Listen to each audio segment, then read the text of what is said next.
នេះជាដែនដីខ្ញុំសូវ័នភូមិថ្មីស្រស់ស្អាតជាងមុនពោពេញដោយសុផាមង្គល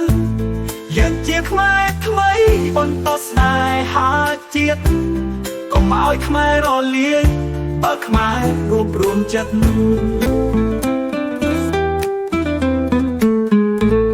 តាមជើស្រស់ស្រាយនៅលើដីខ្ញុំស្រែកថាខ្ញុំ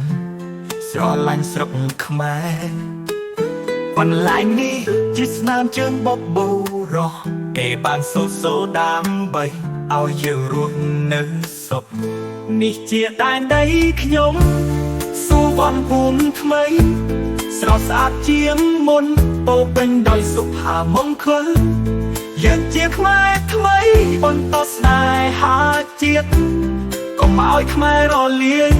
បើខ្មែររួបរวมចិត្តសួស្ដីដីអនឡាញកាត់មកដោយពេកក្រងព្រៃស្មៅនោះជាខ្ញុំ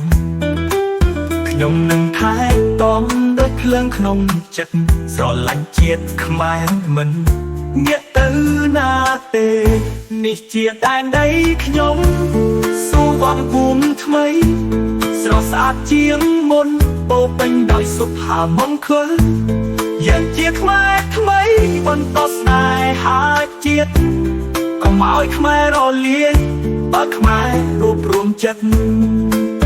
តែងតែខ្ញុំជាខ្ញុំខ្មែរយើងខ្មែរឲ្យដូរណាមកបំបាយបានឡើយ